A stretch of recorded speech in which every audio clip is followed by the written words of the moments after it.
Galera, agora a gente vai fazer um casinho clínico de como seria o atendimento de uma crise asmática no pronto-socorro.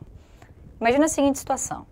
Você está lá no teu plantão, no PS, e aí a sua super enfermeira que está na triagem chega para você e fala assim: ó, próxima paciente que eu triei é uma falta de ar. E agora? E ela ainda te diz mais: ele não está muito bem não. Respira fundo. Aguarda nossa pedra preciosa entrar, que é sempre o paciente, e aí a gente conhece o seu João.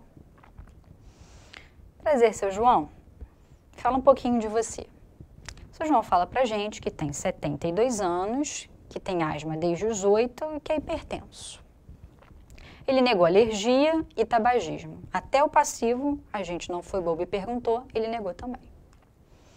De medicação de uso regular, ele usa hidroclorotiazida, que é um antihipertensivo, e o salbutamol, 4 mg sob demanda. O salbutamol é um beta. E aí, de cara, olha aqui, uma observação, ele usa beta sob demanda. Cadê o corticoide inalatório? Mesmo que fosse sob demanda, se ele fosse uma etapa 1, cadê o corticoide inalatório para acabar com a inflamação? Já viu que é problema, né? Esse paciente, o broncodilator, pode ter possivelmente melhorado o sintoma, deu uma falsa impressão de boa resposta, mas a inflamação continuou lá dentro dele. Ele chega para você e fala: doutora, estou com muita falta de ar, estou com um chiado no peito. Seu João, me fala mais sobre isso aí que o senhor está sentindo. Ele fala: doutora, começou com um resfriado há uma semana, eu estava usando a minha bombinha, mas aí começou a adiantar. E aí eu tô piorando, e eu estava fazendo e estava dando certo, mas agora não está mais dando certo, eu vim para cá. A gente já viu o motivo, né? Não usou corticoide inalatório. Não usou corticoide inalatório, não desinflamou. Quem broncodilata sem desinflamar é isso aí. E aí a inflamação vai se acumulando até que é tanta inflamação que a broncodilatação não segura, porque a obstrução fica muito grave. Essa, infelizmente, é a história natural de quem só fazia beta. Por isso que o protocolo mudou, gente. Tem já estudos sobre isso. Quem fazia só beta sob demanda internava mais e internava mais gravemente. Justamente por isso.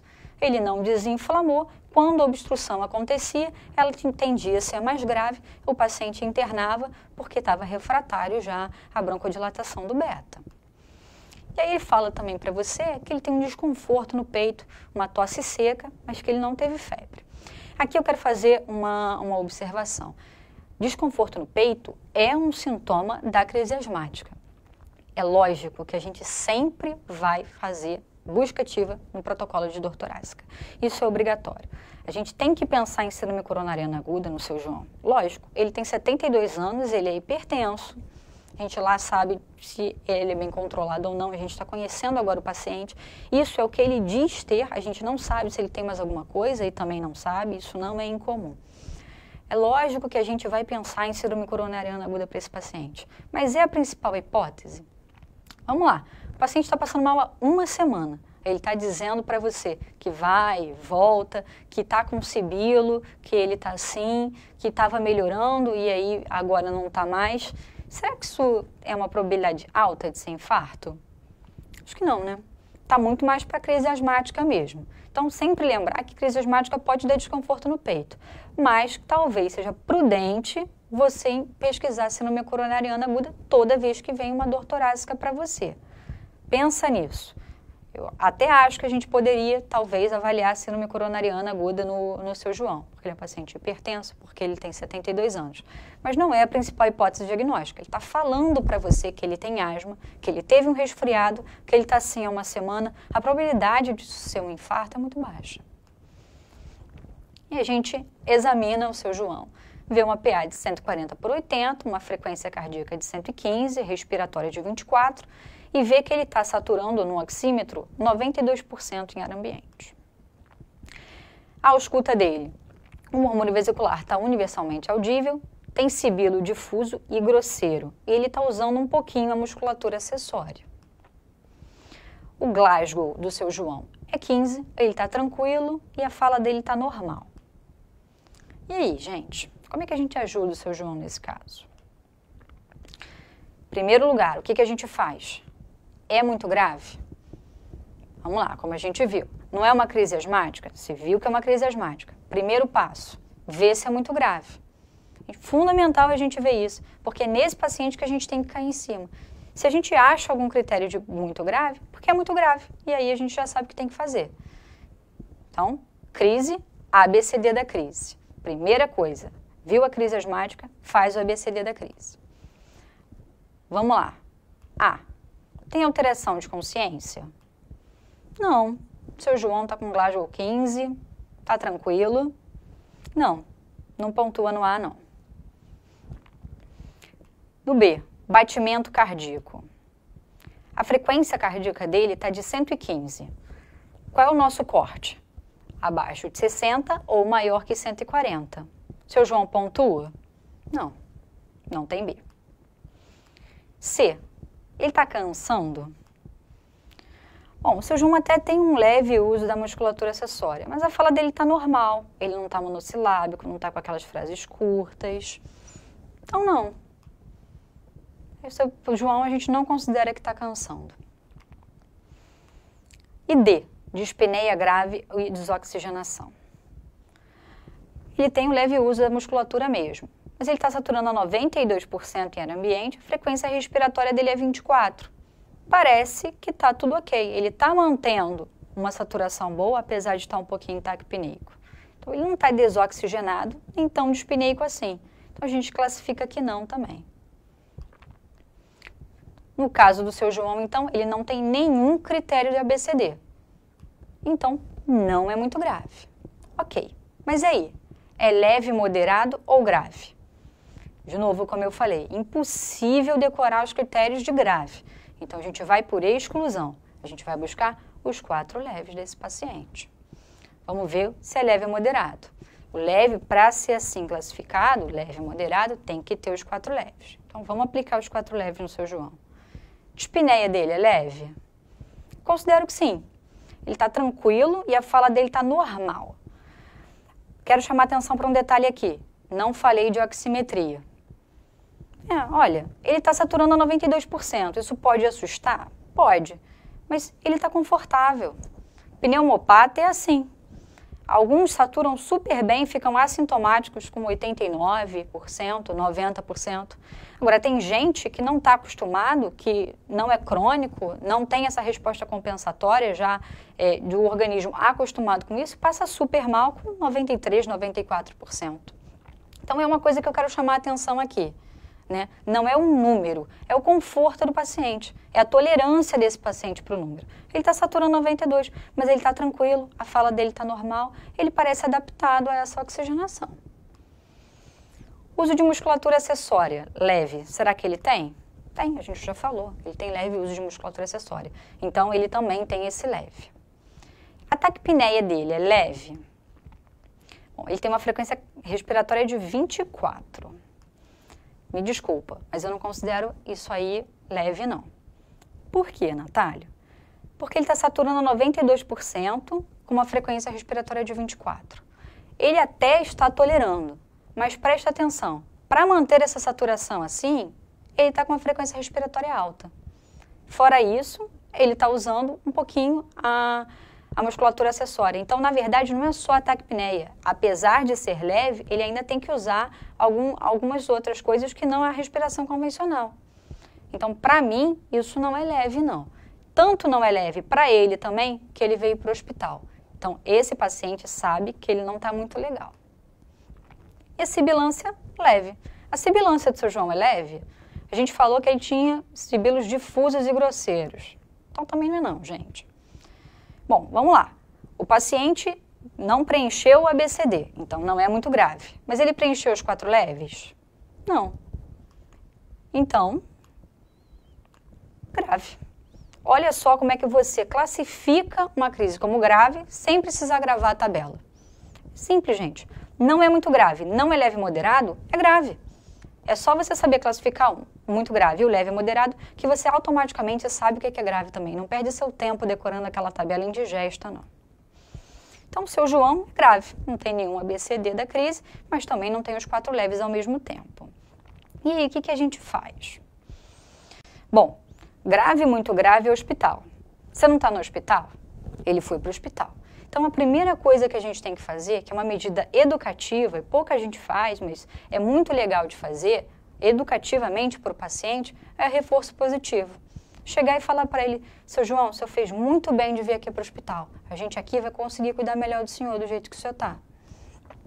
A gente vai monitorizar o seu João, a gente vai providenciar um acesso venoso, a gente vai colher uma gasometria.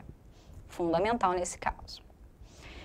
Se não puder ser, o ideal seria a gente colher em ar ambiente, tá? Mas a gente não pode nunca deixar o paciente passando mal porque a gente quer colher em ar ambiente. Então, em primeiro lugar, o conforto do paciente. Depois, a nossa curiosidade. Se possível, colhe a gasometria em ar ambiente. Mas, se não possível, colhe a gasometria, coloca ali qual foi a litragem que você colheu e a frequência respiratória que o paciente estava. E aí eu quero chamar a atenção para uma coisa muito importante, um pulo do gato da prática clínica, que muita gente esquece, mas é muito importante. Vocês lembram que existem 2 critérios gasométricos que entram nos critérios de muito grave? Eu não falei para vocês que PCO2 maior do que 45 é um sinal de que está cansando e que uma PO2 menor do que 60 é um sinal de desoxigenação importante? Isso não entra no C e no D, respectivamente? Isso classificaria como muito grave. Mas o critério é gasométrico. Então, esse é o pulo do gato, essa é a dica que eu dou para a vida de vocês. Levem isso para a vida. Quando você colher a gasometria desse paciente, reclassifique esse paciente. Coloca ele no ABCD de novo. Se ele tiver uma PO2 menor do que 60, uma PCO2 maior do que 45, ele acabou caindo no muito grave. Você, no primeiro momento, pela clínica, tinha excluído como muito grave, mas a gasometria não nos enganou, disse que é muito grave. E aí, um desses, muito grave, tem que tratar como muito grave. Uma atenção especial eu chamo sobre a PCO2, né? Ele até pode ser o tabagista retentor, mas a gente tem que tomar cuidado se isso não é um sinal de hipoventilação, pessoal. E aí, como é que a gente faz? Se o sinal de hipoventilação é um sinal de fadiga, a gente consideraria como muito grave, mas pode ser até o basal do paciente. Quando você conhece o paciente, é tranquilo. Mas quando você não conhece o paciente, aquela dica lá da prática clínica, a gente vai acompanhando a PCO2. Você colheu uma gaso de base, está fazendo lá as manobras, está fazendo o ABC, e aí colhe uma outra aí, então. E a gente vê se o PCO2 se manteve estável, se melhorou ou se piorou. Se o paciente piorou, pessoal, com o tratamento adequado que você está fazendo e você está vendo que está certo, que esse paciente não está legal. E aí a gente bota aí como sinal de alerta efetivo de que esse paciente pode entrar em hipoventilação e um sinal de fadiga aí na nossa cara. A gente colheu então a gasometria do seu João. Nada demais, né? Um pH normal, PO2 de 85, PCO2 de 43. Ele não tem critério de muito grave aqui, tá? E aí um detalhe, né, como eu falei, a gente tem que anotar sempre, se não for em ar ambiente, a litragem de oxigênio e a frequência respiratória dele. Ele chegou com uma taquipneia levezinha, a gente já tinha providenciado o oxigênio, então aqui essa frequência respiratória é de 24, como eu falei, e no O2. Sendo então purista, olha a saturação aqui pela gasometria. 95%. Seu João tem história de síndrome coronariana? Não. Ele é gestante? Certamente não.